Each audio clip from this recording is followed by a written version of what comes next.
Welcome to the greatness. The Diablo 4 beta has finished, and out of the classes I had time to play, the Werewolf Druid is my favorite. And for this video, I'm gonna show you the werewolf build I did for the beta. The focus of the werewolf is on speed, so I made sure I got gear attributes that increased attack speed and critical hit chance. My critical hit chance was at 30% for this build. Now let's look at the skill tree. Starting off with the skill that generates your spirit, Claw. This is a basic one target slash attack, and I added the modifier that increases its attack speed by 10%. Now on to the main skill you're going to be using the most, is Shred. This gives you 3 swiping attacks that hits all the enemies in front of you, and you only spend spirit on the first attack. I added a modifier that increases attack speed and generates life, and added the second modifier where the third strike deals poison damage. The reason I got the poison modifier is for bosses and elites, so that I can still do damage while I step away from combat to wait for cooldowns and heal myself. Now there's an interesting combo with Claw and Shred where you can constantly spam Shred without worrying about your spirit. To do that, you have to start with your spirit full, and you attack with Shred Claw, Shred Claw, Shred. That combo is faster than just spamming Claw. With my build, I never ran out of spirit doing that, and at the end of the video I'll show you a combat demonstration. Abundance. Basic skills generate more spirit. This is what allows you to do the Shred combo constantly. I also added a point for core skills to do more damage. Maxed out Predatory Instinct to increase my critical hit chance by 9%. Now this next skill is an absolute must.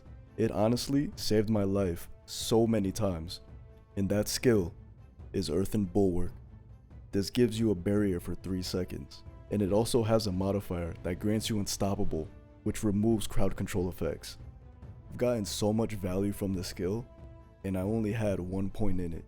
On top of that, I also had Blood Howl that heals you for a percentage of your max life, and gave it modifiers that reduce the cooldown on kills, and also increases your attack speed for 4 seconds when activated.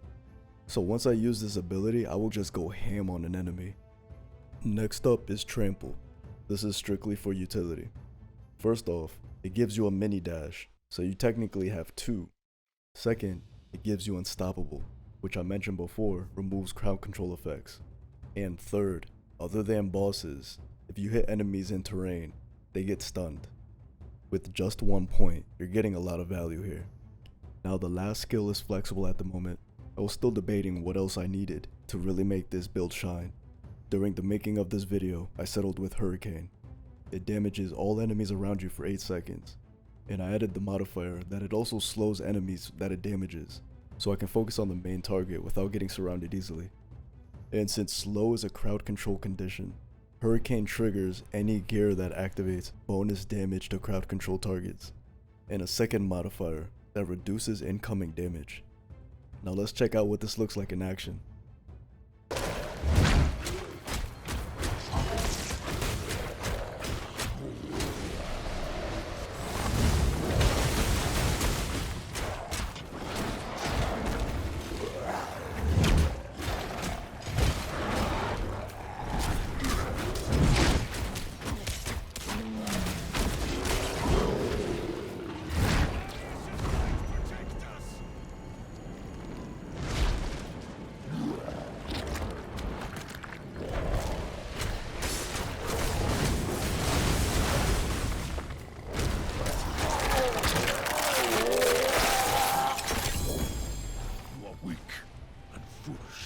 Thank you for watching, thank you for subscribing, and until next time, peace.